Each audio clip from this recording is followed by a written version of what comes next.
Okay, hello. Welcome, welcome, everybody.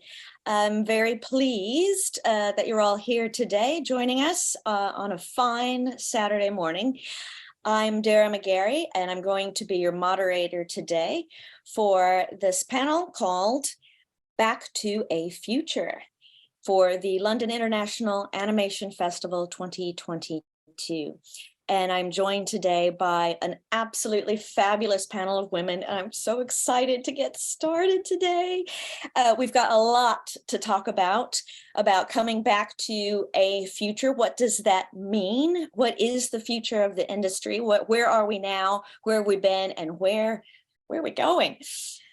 So briefly, I want to tell you a little bit about myself and my career. I've been in the industry for over 25 years, starting at Disney feature animation, way back in the day when we used abacus instead of calculators and things like that. I was there for 14 years and then came over to London, where I wanted to be because I just really like it. And I've been working at DNEG for quite a long time, and now am Director of Outreach at DNEG Animation. And so I'm going to kick it over to the panel today to introduce themselves, starting first with Emily Morus-Jones. Hello. So yeah, my name's Emily. I'm a puppeteer and puppet maker and coordinator for kind of practical effects and puppets and creatures and stuff like that. I started, well, after graduating in 2008 in perfect time with the credit crunch, I started doing circus performance because employment was hard at the time. And basically, I found puppetry by accident, really, because I started building props and things like that for my circus stuff, and then just decided to try and move into TV, doing props and art department and stuff like that. And then I did a low budget feature, and I met this company that makes costumes, props, things like that for circus performers. So I kind of hassled them for a job, and they employed me as a cleaner initially. And then they got a commission to build like a big, like 9-foot animatronic zombie for a really famous rock band. So I, ended up on that job because they needed people, not knowing what I was doing. And then once you build a monster, you don't want to go back to props, right?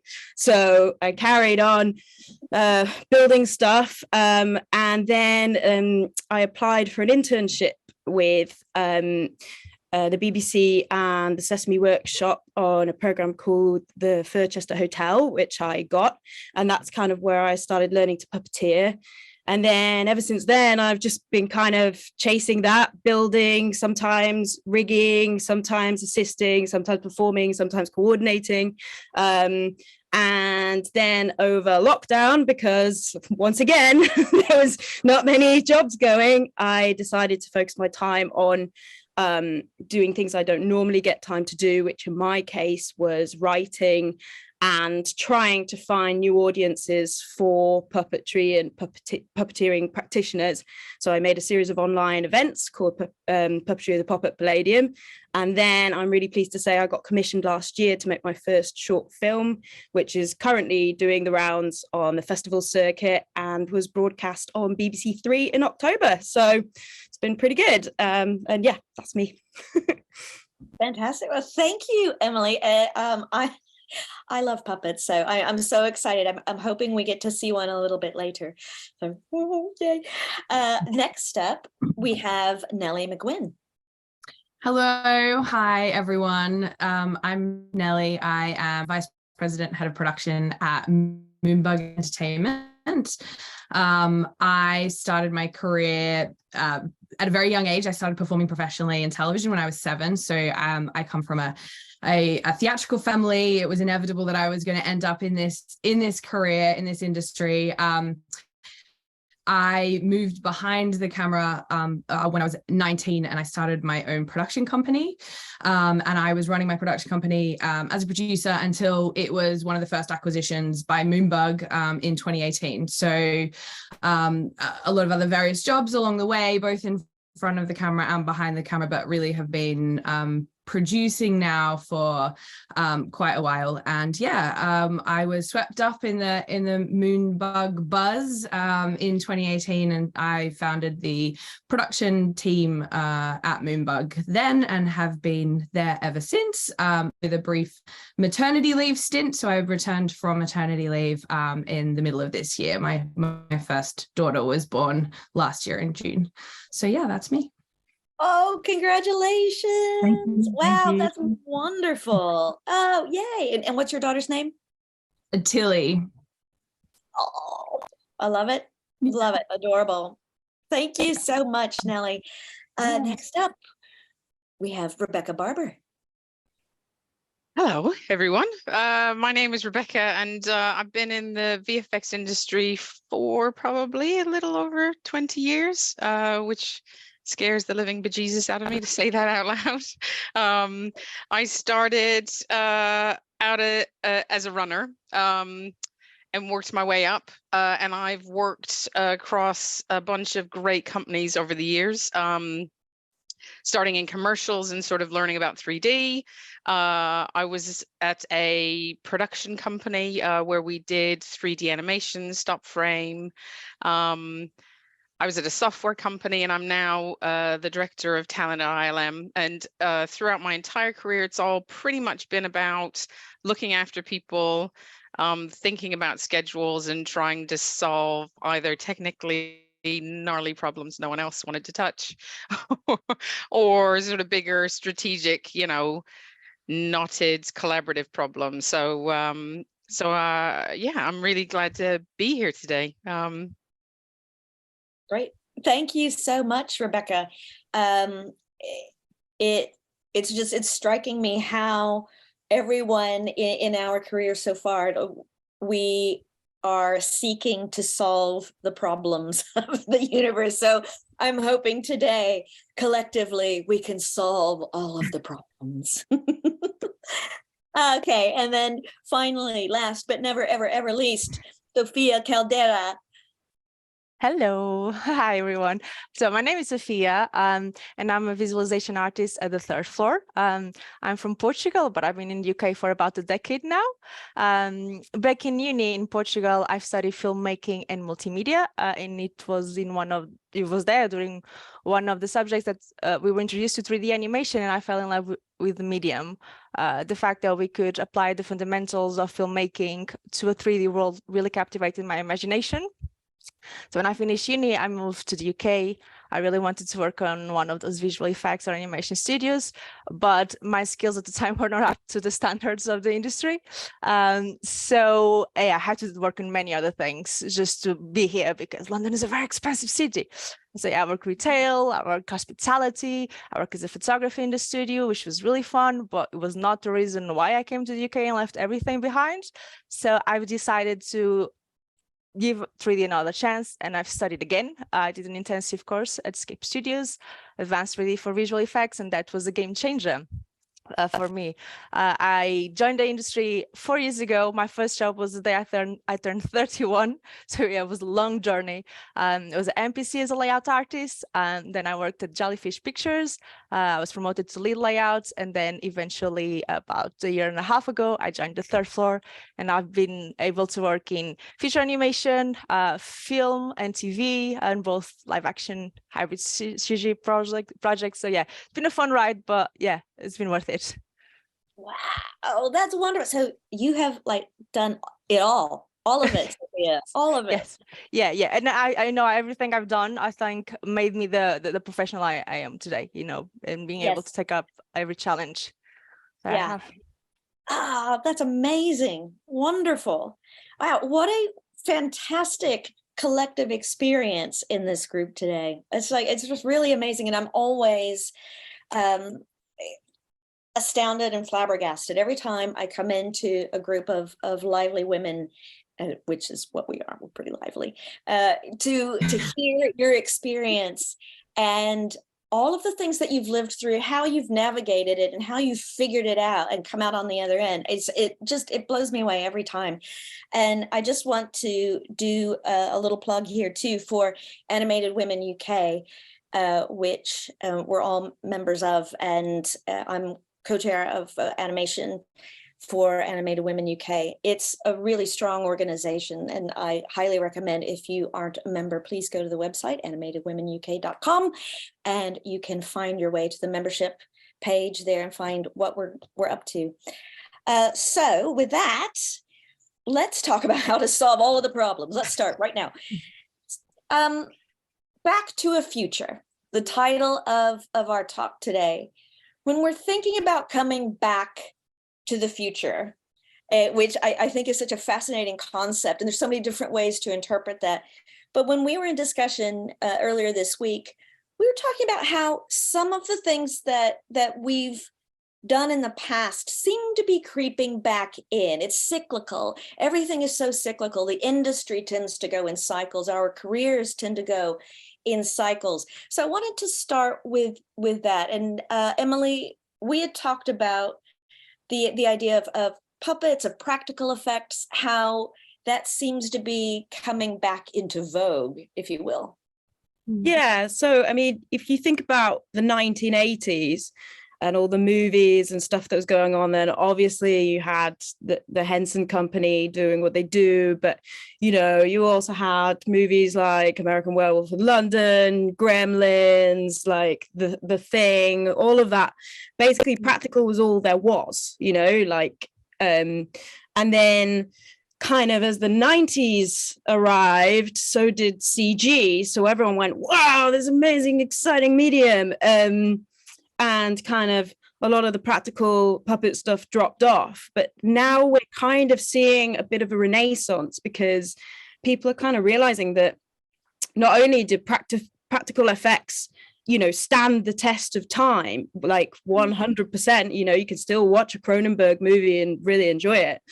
But also, like, I think as we've learned more about CG and VFX, like we found that the kind of the perfect mix is like both practical and CG to kind of embellish, because at the end of the day, I mean, obviously I'm biased, but practical is way more fun on set. I mean, do you want to hang out with a bunch of tennis balls, or do you want an animatronic zombie or whatever it is? Like, you know, so I know I would go for animatronic zombie.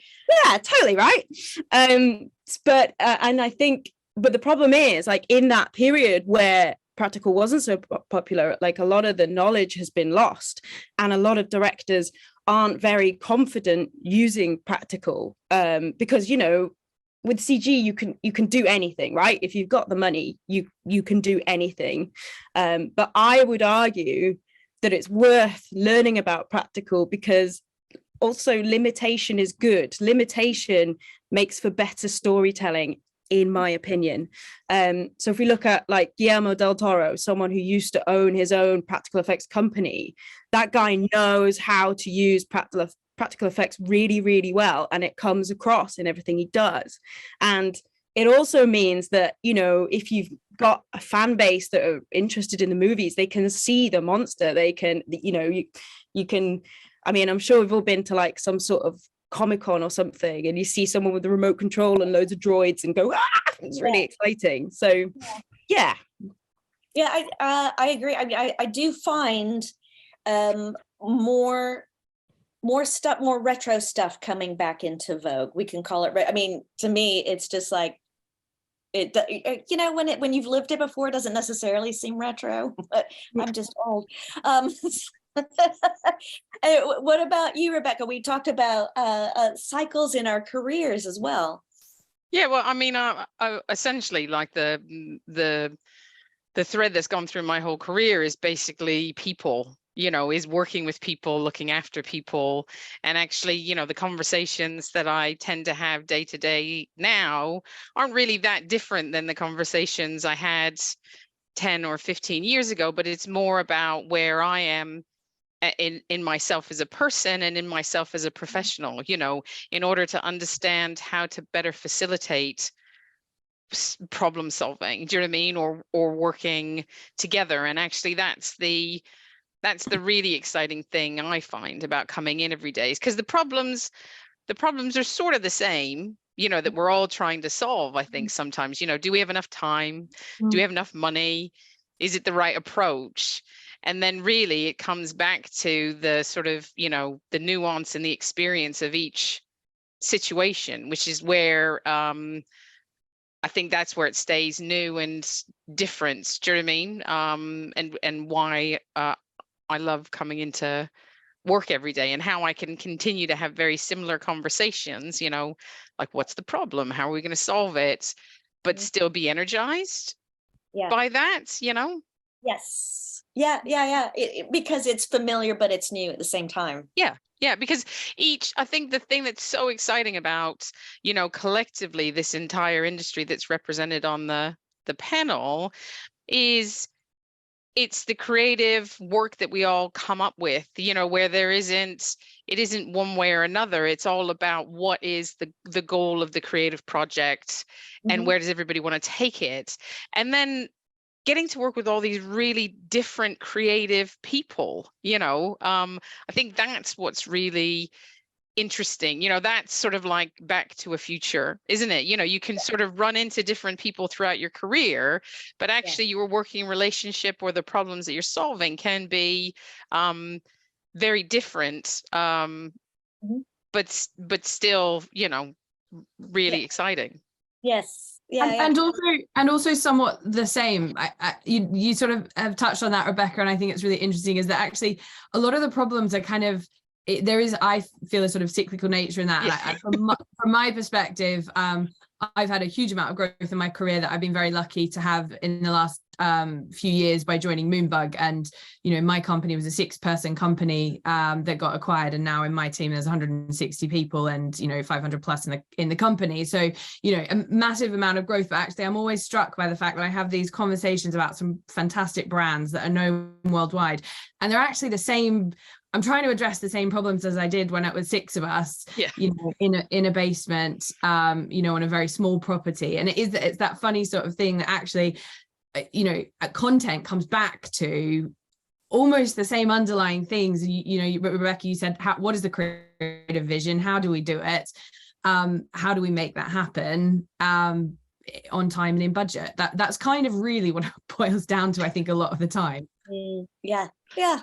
And Sofia, so you've had a lot of different careers. So your cycles have kind of been maybe more different, or do you find a similarity in all of them? Yes and no, I would say. So I wouldn't say it's very much like a continuous circle. Maybe there's loads of zigzags going on to get there. But, you know, just I felt like when I finally joined the industry, I was feeling the circle, like the reason why I originally left Portugal, which you know, made me very realized because it was a long way to get there, but I eventually made it. But yeah, even in every other industry I've been, you know, there are problems that are the same. Like how to deal with people, how to deal with supervisors or leads or people like that. So there's a lot of things that are still the same, and you have to approach with the same level of professionalism as before. So yeah, I think it's definitely life is made of circles in many ways. Yes. I love that. Do you know what I mean? Because it's funny, like probably a decade ago, I can't remember, but you know, the job that I've got now, I started out in production, and I realized that actually the thing I really liked about working in production was the people.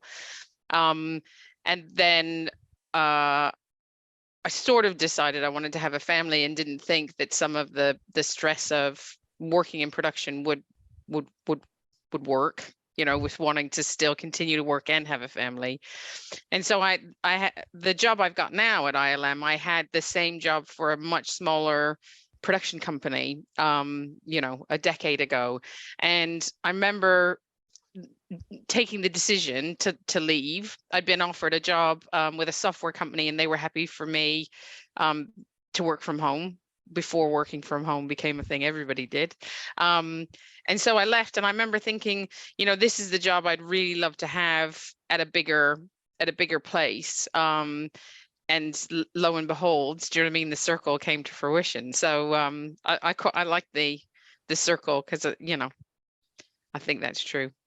Yeah, and I want to touch on that because Nellie talked about taking mat leave, and there is a kind of a circle around that too. When you go back after your mat leave, and how things are the same and how they are different, how you feel treated differently. And also at the same time, part of this conversation, I know Emily and I have talked about feeling that we are expected, because we've been single women or women without children, to work very, very long hours. So it's one of the reasons why I don't have children, is because I felt married to the job instead.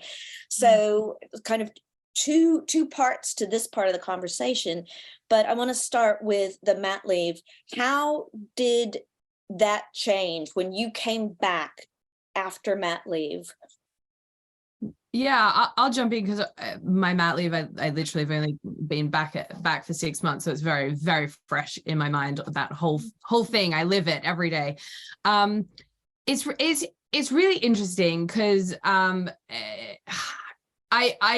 love to think that I came back and that I wasn't at a disadvantage, and my company certainly did not treat me as if I was disadvantaged. They didn't treat me any differently, which I love. I'm also very fortunate that I got to take a full year off. But no matter what anyone says, you come back and you're a year behind, right? Like, and especially in the growth for Moonbug, my team went from 70 to 140 in the time that I was gone. I literally had people coming up to me saying, "Hi, I work for you," on my day back. And I was like, I don't know who you are. So that it's hard. It's been very hard for me to get back to the place I was and to sort of jump right back in. It takes time. It's like you're coming back to a new company, and that might be a product of my company having grown so much whilst I was off, and it might be different if you're coming back to the same team, but it certainly has taken me time to find my groove. And also it's finding it from a personal level. I was fine doing LA hours, working late, going out with people and grabbing a drink, but now it's like, oh no, I need to be home to see my daughter, and that whole sort of dynamic of that work-life balance that everyone tries to get, it's very different when you have a toddler who goes to bed at 7, and there was a day last week where I left early before she got up and got home after she went to bed, and I haven't seen my child for this whole day. So it's definitely an adjustment it has been for me. I obviously speak just personally, but it's definitely had to be an adjustment. I'm very glad that I've come back post COVID, where working from home, dialing in is a lot more normalized, because to your point, Rebecca, it wasn't a few years ago that I think that would have been a lot harder. So I now do have a bit more flexibility because that's more kind of the norm, as it were. Yeah. I mean, it's been a while since I've been I've got 2 strong women. I've got 2 strong daughters, and they're 7 and 11. So do you know what I mean? It's been a while since I went on maternity. I think there's a mixture of things. It's like I've been really lucky in my career, actually, to be supported. I think both times I had kids, and in particular the last time, before I went on maternity, I was promoted, do you know what I mean, into a position that they were going to hold and I would come back into, which I feel extremely lucky. I work with a lot of really inspiring, strong working mothers. I work with a lot of inspiring, strong women who aren't mothers, and I think it's about support. And I think coming back, it was really weird in that sort of like it's back to a future where you're like, oh, I can do this. I know how to do this job. But then there's the added complexity that pulls on your heart, do you know what I mean? And your emotions of, actually, I've got this little person I also want to spend time with. And I remember coming back and constantly feeling guilty about everything. Do you know what I mean? Because I'm sure there's a quote somewhere about, in some ways, all women are expected, working women are working mothers are, you're supposed to pretend like when you're at work, you're not a mother, and when you're at home that you're not a worker, But I think I think the creative industry, a bit to your point, Dara, you know, the creative industry is hard on, I think it's hard on all of us, because actually it's so driven by passion. Like, you know, the reason why we're all in this is because we're so passionate about what we do and the output. And as women, I think, you know, part of passion is about investing time, you know. So it's really easy, I think, speaking for myself, I will put time and time and time, and actually I'm my own worst enemy, you know, like it's trying to learn how to put some boundaries around it so that I don't constantly make myself feel either guilty or like some massive failure because I haven't completed the 20 things that I had on my list. It's also just one final thought, you know, speaking from someone who was very fortunate to get mat leave and to be able to take a year off, there's also a whole flip side for freelancers and women who you know, go from job to job to job. I am, you know, fortunate that I had 10 months of full pay. That's, you know, so I was extremely lucky, and I'm so thankful for that time that I got with my daughter in her, you know, formative months. But my husband is a freelancer, and I can't imagine, so, you know, we know that world very well. I can't imagine what it's like to have a child and be thinking, I don't have that, you know, that support. I have to go back into work. And so that to me is mind-boggling, that, you know, that pressure that is on mothers that isn't really on anyone else in that, you know, in that freelance sort of space. So that's, you know, I don't think we're going to solve that problem, unfortunately, Dara, today, but you know, it's just one to put out there that I, you know, is something that I'm always conscious of.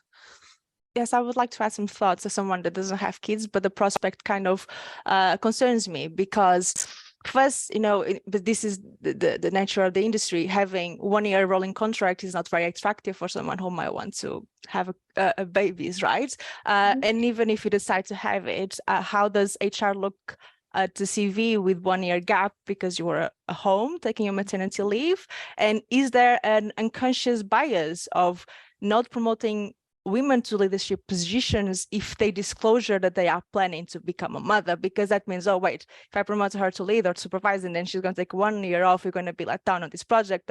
Does this bias happen? So this is something that really concerns me in terms of deciding to have this decision or not. I really have to wait out, and I guess Rebecca, as part of the talent team, can definitely share light on this. And because, you know, I've worked on a show that had a supervisor, VFX supervisor, a man, and his wife was about to have a baby.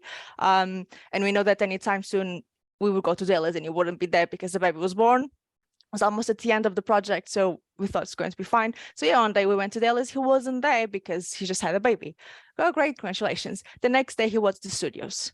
And this is something that women cannot compete against, because if you were, if his wife was a supervisor, she wouldn't be able to be the next day at the studios. He should be forbidden to actually enter the studios, maximum check the emails from home, because there's no way you can match that. So yeah, so that's all my concerns. And yes, if you guys could. It's illegal. I think there's literally a legal requirement. I think you're not allowed to go back for a week after birth from a woman if you're a woman. I think it's legal. So yeah, literally, I couldn't stand the day after I gave birth. There was no way I was back in the studio. Yeah. I think I first I want to applaud you for doing that, because I didn't have the courage to do it. I didn't think that I could. Notwithstanding, at that point in my fertile years, I was in America, and you know, it's a different healthcare system. So so that just worked differently, and not necessarily in the female's favor. But I think it's really courageous what you've done. And what I'm hearing from you is that you had the support. You had the support to be able to do that. Go for it, Emily. I would add, I don't have the support to be able to do that, and I'm basically staring down the barrel of, well, if I want to have a kid, then I guess I've got to find a different job. I mean, I think one of the problems we come across as puppeteers quite a lot of the time is people don't really get what we do. They're like, are you effects? Are you like art department? Are you talent? Like, what are you? And we have to often fight for things like what a few of my colleagues have been fighting for a lot is to be recognized as performers and indeed on par with an actor. I'll show you some puppetry in a second and you tell me if you think it's acting or not. But things like equity contracts and Bec 2 contracts being worn as a badge of honor by productions would help with this stuff. I mean, obviously, don't come in the week after giving birth. That's a terrible idea. But if you were in a place where you could go back to work and you knew that your working hours would be limited to 8 or 9 hours, then that's doable, as opposed to 12 to 15 hours plus travel time, you know, like that's just impossible. And most of the people that I work with that, or women that I work with that are around my age, either have a partner that's able to kind of support them and pay for stuff so they can take that time off, or are just not going to have kids. And like that's kind of the choice, you know, you know, you have to kind of give up your career for a bit, which is also difficult to do. So yeah. And then, so what do you think we could advise? Like, is there a change that we can dream up, you know, blue sky thinking here? What could be different to help support us so that we're not forced into making a decision that we wouldn't necessarily otherwise make? Oh, it's a really hard one. Yeah, I know it's a hard one. I'm going to speak from a place of privilege, and say the things that have helped me, certainly, like I said, is sort of flexibility in terms of I work LA hours a lot of the time, so I work late into the evening. Having the flexibility to come home slightly earlier, spend some time with my daughter, do the bedtime routine, and then jump back on makes my life dreamy. You know, it's really great. I get that time with her. I do my morning at work in the office, and then I can work from home in literally this setup. You're seeing what my LA team see, and I will work late into the night to do that. To have that flexibility for me has meant that I get to see my daughter. I get to do bedtime.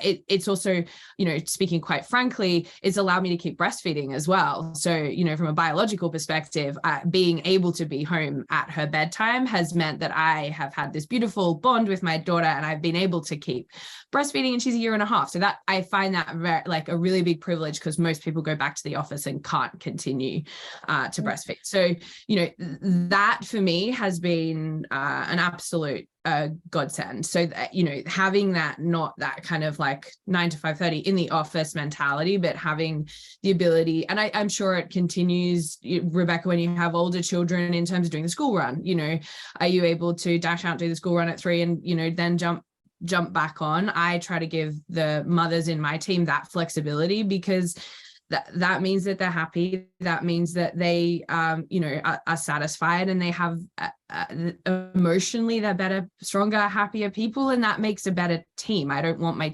team to not see their children. That's not worth it. Nothing is worth that, in my opinion. I mean, I think the working from home, you know, it's kind of hard sometimes to look at the pandemic and find the silver linings, you know, because it was extremely hard on all of us.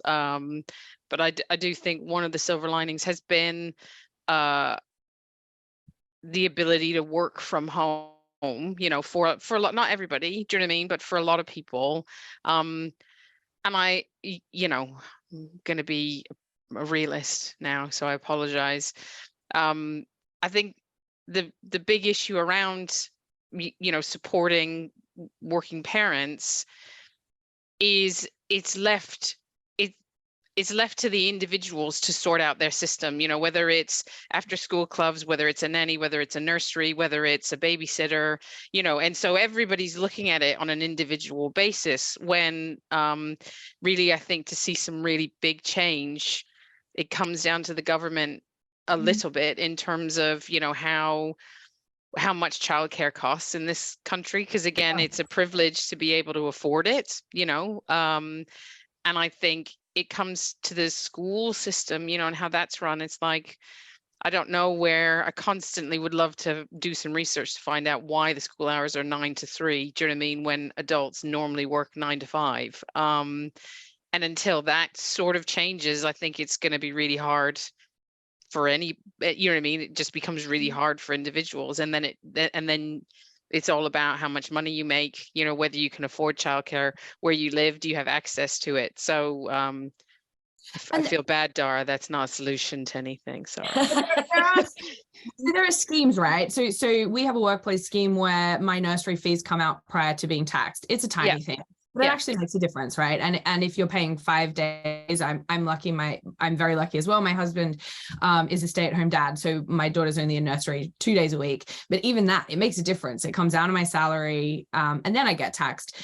You know, going back to what Emily was saying, that's not a benefit for self-employed people, right? So that's not a benefit that even if you were successfully working, Emily, as a freelancer, you wouldn't have that. So there's already this discrepancy between the benefits that I get as someone on PAYE and the benefits that Emily's going to get. So, you know, to Rebecca's point of how do we change it? It is up to the individuals now. And so again, I'm lucky I work in a children's media company. Of course, they're friendly to, you know, returning mothers. It would be nuts if they're not.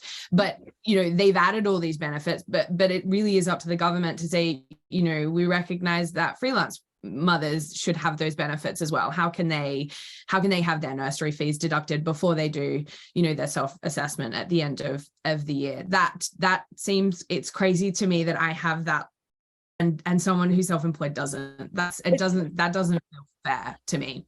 It's literally better for someone like me to just be on benefits and to not work at all, because I think you get something like 85% of the cost of childcare taken off. So I've got a friend now who she's working on building her own organization. So she does that 2 days a week.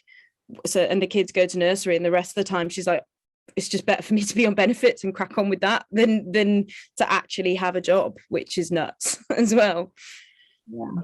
Yeah. And I'm seeing in the comments here, Anna Gregory has mentioned, you know, sometimes women have the responsibility to look after aging parents or family members. So while we're very familiar with the concept of family leave for children, for, you know, but mat leave or parental leave in the case of adoption, of course. But what about family leave for taking care of other family members? I mean, this is just something that traditionally women have been the caretaker, so it does fall to us a lot of the time.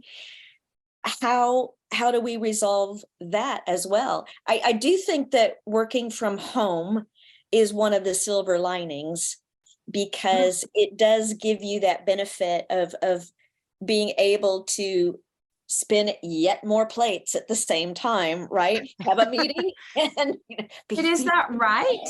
Like, but is that right? You know, exactly. and I like, so we're back at the office at Moonbug, and I love it. And, you know, having my team who are relatively, certainly a lot younger than I am, but, you know, there's a buzz and it's great. And we walk in and I live for that moment of walking in the office and, you know, everyone says, hi, you know, what you're doing. And that we lost that in COVID, right? You know, you can do a Zoom call, but it's not the same. But we also then in COVID, it was this weird moment where you didn't leave your desk. So it was like, well, you can do a 5:30 meeting, right? You can do a 6 o'clock meeting. Well, that can be a 7 o'clock meeting. And then it's kind of like, hold on, you know, there's a balance, I suppose, is what I'm trying to say. Because to your point, Dara, if we're all working from home all the time, we're expected to spin even more plates, and there's no downtime. There's no commute to like reset and watch a bit of Netflix on the tube or whatever that looks like. That is interesting, because that's where as a childless person and half the time single in my career, the expectation like, oh, well, you don't have a family, so you can work all these extra hours. I sort of feel that's shifted during work from home to, oh, well, you're home anyway, so you might as well just everyone has that meeting. So I kind of feel like it's moved over, which puts the onus on us to set the boundaries. And if we aren't used to having to do that in the past, we might not be very good at it. So how do we set those boundaries? But I think that's one of the, you know, circles that we, you know, like everybody has to be better at, not just women. Do you know what I mean? Just us as humans, you know, and that's, I think, what you, again, that's the cycle, isn't it? It's like, actually, what are boundaries? You know what I mean? Like, what's the healthy way to express them? And what are they this year, and what are they next year, and what are they on a Tuesday, and what are they on a Friday? You know, I think that's boundaries are the thing that I always let myself down on. Do you know what I mean? Because I don't want to let anybody else down. And I think if I say no, you know what I mean, then I'm going to appear inflexible, or that I'm being really unhelpful, you know.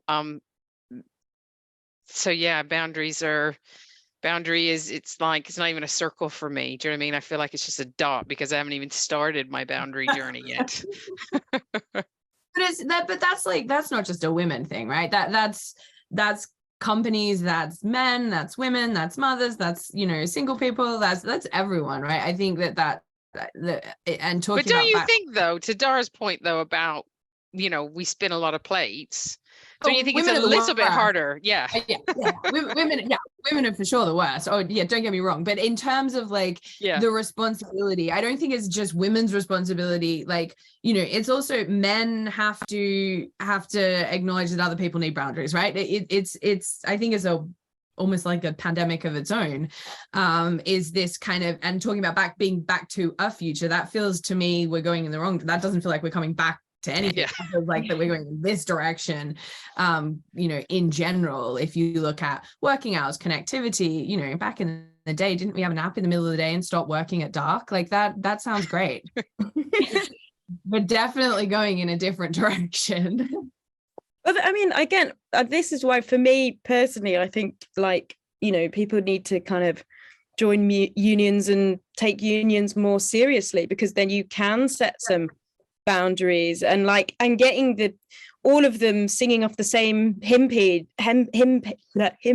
So like APA being the same as sort of BEC2 rates and things like that. I mean, I've definitely done productions or commercials where, like, I've had to, you know, they're like, well, you're not an actor, so you're not getting a buyout, despite being the main character in the advert, and then having to fight for really basic levels of overtime, just because they're like, well, this isn't a BEC2 job, this isn't a this isn't a that. So I mean, it would be really helpful if all these things were kind of along similar lines, so that people had a fairly consistent, you know, set of rules or guidance to go by. I mean, I think that would help everyone, right? Yeah, and it's changed, hasn't it? Because my mom was an actress, and I remember as a kid, if she'd get a commercial, that was like, great, that's you know, that's salary sorted for half the year, because that's a huge buyout and that's it, done. You know, that was a big moment in our house. My mom got a commercial. Now you get a commercial and it's like, you know, it's basic studio fee and that's kind of it, right? There's, you know, a small buyout, and that, so, you know, there's definitely a change. I would say that's probably because now there is a lot more content being made, and so therefore, you know, that there is a lot more, I suppose, stuff needed, and then maybe the fees aren't as high. I'm not sure, but, you know, again, to Emily, what you're saying, to try and get that bar consistently across the industry is, you know, would help for sure. Yeah. Sofia, I want to ask you, because in your journey, having done sort of different types of jobs, different careers, do you feel a pressure to always go above and beyond in improving yourself? How do you find your boundaries within that? Yes, I do, especially because I suffer from terrible imposter syndrome. So I think nothing that I do is ever enough. And then I have to have people telling me, no, that's really good. But yeah, I think I could be better, but I think I'm good in putting my boundaries in terms of doing, for example, extra time. I try to only do it if it's requested, and I'm not going to say always yes, because you know, people fought a lot for labor laws, so it's not going to be me. It's like, I'm not going to basically throw all that they did in the work, all they did in the bin, just for doing some extra shots for someone else's film that's going to be very rich and I'm just going to be paid normal rate if I'm paid, or I'm going to be paid in lieu. So I do think I put good boundaries on that. Thankfully, I never had to do much extra time so far in my career, which has been great. Bids have been good considering the time. So yeah, so it's been great. But I think it's very important for us not to forget this, because I'm just a little nail in this big machine when you're doing a film or a TV series. And the time that I'm offering for that thing to work is time that I'm not having in my life to live my life and to enjoy my things. And I guess for everyone, there's mother time that's for her father, time to spend with their kids. So I think it's very good to try to create boundaries to have a healthy work-life balance. And I must say that every time I receive a contract in the VFX industry, usually we sign away our rights of the 40 hours week or the 47 hours week. And that's like the stab in my heart every time I receive that and I have to sign it. I know I can sign it off and say that I don't want to, but then I feel like, are they going to fire me at the end of my contract if I sign this off? But yeah, it's a bit of a stab in my heart when I have to sign that off. But I think, yeah, it's very important to people to don't voluntarily the extra time just when it's requested, and then you feel like it's really needed, and don't say just yes for everything every day, Saturday, Sundays. No. Just show that you have availability, but consider your well-being, your mental health as well. Yeah. I mean, those are wise words. Yeah. I mean, I agree, but in my line of work, very often you'll get a commercial come to you being like, we need an alien, and you go, cool, like, how long is it going to take? And they're like, you've got 3 weeks and it's got to do X, Y, Z. And inevitably, I'm just like, you get that brief and you're like, I see a lot of coffee in my future. And then, and then there you are, 4 o'clock in the morning doing the thing.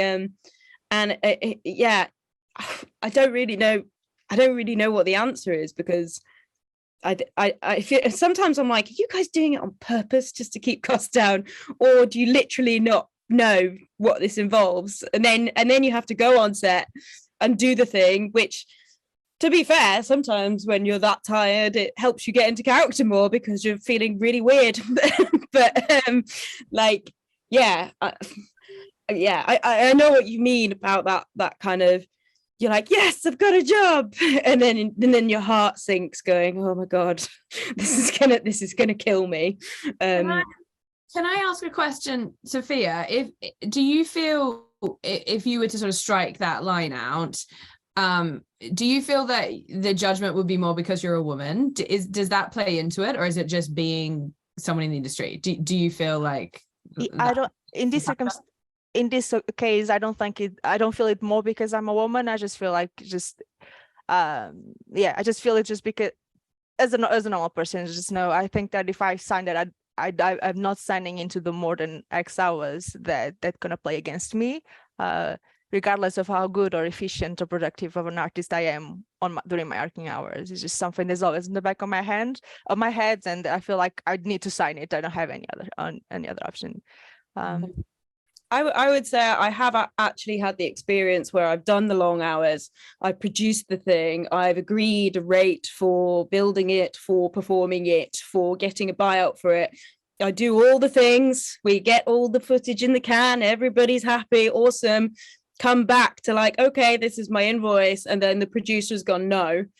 And it literally took, fortunately, I was working with someone who was a man who'd been in the industry for over 20 years. But it took him having to jump in and be like, I've been doing this for 20 years. This is the contract we sent you at the start. These are reasonable rates. You don't, so, I do feel like, and I don't, maybe I'm wrong, maybe I'm just oversensitive or something, but I do feel like sometimes being like a younger woman, people try it on more, rather than bearing in mind, puppetry's gone through this weird cyclical thing. There's lots of people doing it that were doing it 30 years ago. I'm not sure they would have the same arguments that I end up having with people occasionally, so that, I guess, is something to bear in mind. Yeah, which is interesting is there's a question in the chat box now. So I'm going to segue into that, which is like, what has changed in, over the course of those 25, 30 years? How is the industry different? And I think that's an interesting one to consider, because there's some things that are very, very different and some things that are very, very, very much the same. I'm going to throw that out to you guys. What do you think? I think accessibility is the biggest thing that's changed in the industry since I started. And by accessibility, I mean, people can make content now on their phones. People can animate using open source software. Your Blender is available for anyone. And we have pipelines in our Netflix original shows that are using Blender. So, it's not, getting access to be able to create is so much easier than it was 10 years ago, even 20, 30 years ago. And it was something that you could dream of, but there was a very strict route to get there. Now we have kids on TikTok who are making content and are making millions of dollars from it. So for me, the biggest thing is accessibility, and what that means, I'm not sure in terms of, what does that mean for us in the industry? I suppose there's a lot more content, which is brilliant. You look at platforms have had to step up. Now we have a slew of platforms. When I was a kid, it was 4 channels, and which one would you want to watch? And everyone in the house is watching that single channel, and the TV that was about this deep. And now everyone can watch something different on a different device. So there's definitely that's I feel the biggest change that I think is pretty obvious. And like a thirst for original content following on from streaming platforms. It felt like in the noughties we're just stuck in a permanent reboot, and now Netflix has absolutely paved the way for that and kind of proven, oh yeah, people do want to watch new stuff. So that I think is really exciting, and it feels like all to play for. And I think certainly in my career, like the impact of Me Too has been huge. Like I'm seeing puppeteers who've been assistants for like 30 years being given main characters all of a sudden. Like I'm seeing more people of color come into the industry, which I think is really important. And yeah, I think I fully agree. Like accessibility and being able to kind of give it a bash is really important as well. I think that's helped women too, right? Because there's so much more content, there's so much more accessibility. It's not the old boys club anymore, and arguably that's still there, but they will exit stage left soon, and then it's kind of open game that actually there are amazing people of color. Black Lives Matter and Me Too happened and sort of, I think, kickstarted a huge movement across the industry of really questioning who are the right voices for the roles, not what do they look like or what gender are they. Yeah, I can literally pull up a puppet like this. All right, babe, I can see what I'm doing whilst I'm talking to you because I'm on a monitoring time. Thank you. We can literally do that. Like, in the past, to have a monitor and a camera, like, literally impossible.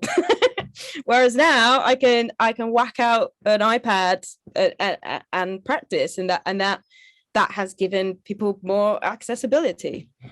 I think it's from an accessibility point of view as well. It's sort of like there are clearer career paths, now that there's a university course in animation or VFX or makeup, or when I started as a runner, because I was a bit like, I think I sort of want to do this thing, but how do I do that actually? So I think that accessibility from as an individual, being able to go, okay, I can sort of plot out my own career path and figure out how I want to be a VFX soup one day. And Google it, right? You can just Google stuff.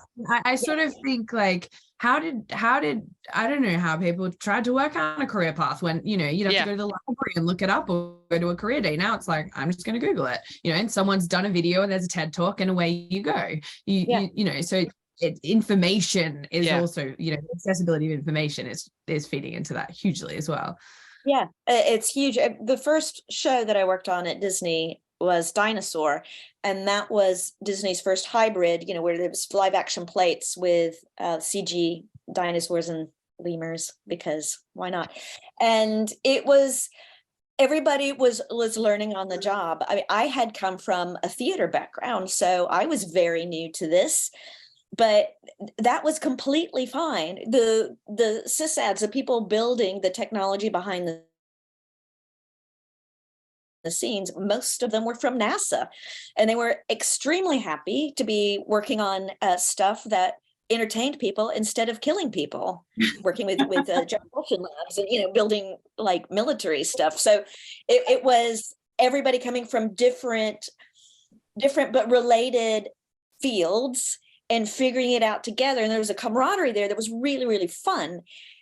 So that's one thing that I feel is very different. Now you can just specifically go to school and learn how to do that thing. But I wonder, and I'm going to throw this to Sofia, does that mean there's more competition? Yes, I would say yes. So my degree, when I did it, it wasn't an animation or visual effect because it didn't exist, basically. But at the same time, I know that visual effects and animation studios are currently desperate for more talent because they can't keep up with the requests on the streaming wars. So I don't think that's a bad thing. The question is the quality of the courses. Are they teaching what they should be teaching with the softwares that are important? Are everything teaching up to the industry they're constantly mutating? So that's the most relevant question, because I know the studios are desperate for talented people to be able to accept more projects. So I don't think that's necessarily the problem. I actually think that's a good thing. We've also seen that peak in COVID. There is a global shortage in animation talent across the board because everyone turned to animation in the pandemic because they could do it from home, and live action is obviously a lot harder to shoot, when you've got to socially distance with a mask on. And we're seeing that. We work with 25 plus different animation partners, studios around the world, and every one of them is sort of saying that actually there is a shortage in terms of talent. So now's, I think, a very exciting time to be going into animation, because there are so many opportunities, and there's this thirst for animation content, not only because of how it is being able to made, and we can now work from home, and that's brilliant, but also to the point that Emily was saying, platforms making a lot more original content. There are so many more original platforms that are just popping up. Again, you think 5 years ago as Netflix that was kind of it. Even then, I don't even know when Netflix was, but now I can't even count how many subscriptions we've got for Disney Plus, Peacock, Amazon Prime, all of it. You kind of go, there's so much out there now. Yeah. And I wonder where that's gonna go, because there are so many platforms. Do we thinking about cycles, taking it all the way back to the beginning, because it's all a circle, how the cycle of the industry is going to change because there's so much content? Are we oversaturated? Is it going to decline, or is it going to plateau? Is it going to keep going, or will there be even more demand? I think the industry goes like that all the time, though. Do you know what I mean? It's sort of, I think for a long time, cinema was slightly nervous of Netflix and platforms like that. And then COVID happened, and then it was like, oh my God, it's the death of cinema. And actually, I think what we're going to start to see is cinema come back, because actually it's about the experience. It's about going back to see, a movie on a big screen and be with other people. And that doesn't mean that streaming's going to go away, but I think that it goes in these cycles, of, okay, I think the content, again, that just goes in cycles, because part of it is because the industry is very good at looking at itself going, right, what's the next trend? Do you know what I mean? Are we going back to dinosaurs? Are we are we finding aliens? Are we going back to puppets? Very happy that they've gone back to the Muppets. I love the Muppets. It's that. So I think that what happens is these sort of, you go up and you come down a little bit, is more about the industry, and it sort of it's self-awareness, you know what I mean, around where should it go next in order to keep it growing. But it's about the touch points, right, as well. So we acquired Cocomelon in the middle of the pandemic, which is a whole nother story. But Cocomelon, for those of you who don't know, is a very it's the largest children's YouTube channel, huge global brand for the preschool audience.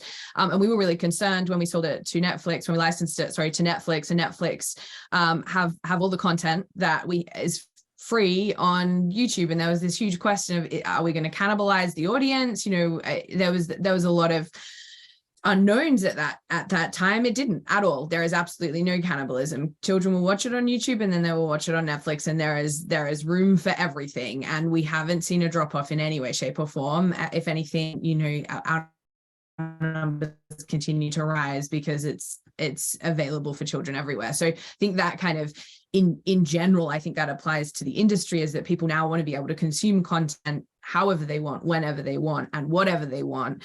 And whether that be cinema or a tablet or a streaming service, you know, whether that be a BBC series, whether it be, you know, the latest Marvel series, whatever it is, I feel like there's only more and more people in the world, and there's only more and more access to the content. So for me, it's you know, I think it's going up. Whether it plateaus or not, to your point, Dara, I'm not sure, but it feels to me like it's rising. Yeah. And I would like Oh, you go. Sorry, I always like to add as well that it's great that we have many streaming services, because it allows many different stories to be told and give voices to young writers, young directors. So that's all great. But going back to Dara's point, I do think that the consumers are getting a bit saturated on having all of this, and how they deal with all of these different streaming services keep going. I think the biggest consequence is that we will stop seeing those big TV events that everyone watches. More and more that is going to happen. I think Game of Thrones was one big one that is going to be hard to have one thing that everyone was watching, because there's so much offer coming from many places. So yeah, those big events, everyone watch it and talk to the next day, is going to become more and more rare. But yeah, that's pros and cons, I guess. But I do also think it depends what sort of tribe you're in, you know, like, so Cabinet of Curiosities by Guillermo del Toro, certainly me and all my friends are watching that, you know, like, so that you're still getting that social interaction. And I would also say, like, as someone who's just made a short film, one thing that's really, really awesome is, like, you know, my film's on BBC iPlayer, people can go and watch it. Like, I mean, short films, you know, the festivals used to play the role in getting them in front of people, but now, because these streaming sites are doing stuff like that, like, it does open up, you know, your work to more audiences, which is really, really cool. Like, you know, I think I do think that, you know, there are some things that are gonna come on a streaming site and everybody's going to be like, wow, this is amazing, you know, like you know, like HBO, they're amazing. Like, I'm usually always up for whatever they got. You know. Yeah. What's the name of your film, Emily? It's called Dionysus. It's on iPlayer. Dionysus: More Than Monogamy. It's exploring polyamory and non-monogamy using puppets. What's not to like? Amazing. Can you type that in the chat box so everybody can see it? Yeah, sure. It means to be such a shameless plug, but you know, if you're going to ask, do it. Oh. Yeah, and also it's because I realized we're up to the hour, because that went by so fast. So I want to ask if there's any questions from the audience. Also put those in the chat box. We are here for another few minutes to answer your questions, because honestly, we can keep going and keep chatting until you do. There we go. Dionysus, fantastic. I can't wait to watch. I might watch this tonight instead of a Christmas movie. So. I mean, it's very Christmassy. If you like mice and multiple partners. All I want for Christmas is 2 partners. Amazing. I love that. I mean, you want to talk about cycles, Christmas films, you know, the fact that we can still watch, my favorite is It's a Wonderful Life. You know what I mean? Yeah.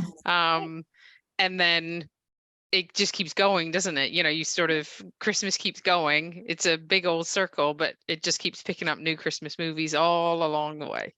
But that also feeds into like generations, right? Like, Yeah. I mean, life is a cycle. So you go the things that you watch as a child are the things that you then, you know, want to put in front of your child. And it is that kind of that cycle, or friends or other, you know, people of the next generation, and that nostalgia. And then, sorry, I was going to say, just you could see some recurrent themes in some of the projections that are really targeted at people feeling nostalgia. Like, for example, 80s, being set in the 80s, on the start of the 90s, is really like, we've seen loads of productions recently that really playing the nostalgia game with us. So that's an interesting cycle as well that we're observing. Yeah, and speaking from the perspective of the children's industry, you know, it when the parent is really the person who puts the content on, depending on whether you let your child play with an iPad or not by themselves. I do think nostalgia does feed into it massively. We have huge successes that children will just watch content, and that's brilliant. But then there's also the ones that I know personally now I like to watch, you know, Bluey being one of them. And it's the nostalgia for me. I grew up in Australia, and seeing my childhood reflected in, you know, the form of a cartoon blue dog. Nonetheless, it, you know, I like watching it. So it is that, it is that cycle, right, of how it comes back around. Definitely. Oh, we have a question. What's your favorite? From Louise, what is your favorite Christmas drink? Love that. I would say mine is, I'm going to say mulled wine. It's not necessarily Christmassy. It's just very of this time. I love mulled wine. It's just nice and warm. Yes. Yeah. Definitely mulled wine for me, or a Bailey's on the rocks. Oh, that's nice. Yeah, I think I would definitely go mulled wine as well. I mean, that to me, that is Christmas. Yeah, agreed. It's Christmas markets for me. Mulled wine is that, you know, Christmas. I know, right? Well, mulled cider at a Christmas markets. Mulled everything. Mulled. Mull it. Mull it over. Sorry. Oh, I love a good pun. That's amazing. Mulled wine is not a thing that exists in Portugal. So I once made it to my parents for Christmas, and it was really funny because they were drinking it like it didn't have any alcohol. So Portugal's got loads of great wine. I know. It was like, should I use this wine for mulled wine? Should I go for it? But not mulled, not warm wine like that. Yeah. What did they think of it? Did they like it? Oh, they love it. It was sweet and nice. They keep drinking it like there's no alcohol then. So then by the end of the night, they were a bit tipsy. Well, oh gosh, I love that story. I want to meet your parents with some old. So we got to wrap it up now, and we've given you a lot to mull over. I'm just reusing a joke because why not? And I want to thank the panel. You guys, this has been such an absolutely fascinating discussion. I'm glad we have come together today to solve all of the world's problems, and I feel so much better for it afterwards. So thank you very much to Sofia Caldeira, to Rebecca Barbour, to Nellie McQuinn, and Emily Morus-Jones. I'm Dara McGarry, and again, I want to encourage everyone who identifies as a female to go to animatedwomenuk.com and check out our website and our membership options. And I hope you have enjoyed the panel. I hope you got as much out of it as I have, because I'm buzzing now with energy. And I wish everybody a happy holiday season, and go out there and start your Christmas movie watching with Dionysus. Thanks. Thank you for having me. Thank you, everybody. Yes, thank you, Dara. Bye. Thanks, everybody. Bye. Okay, bye.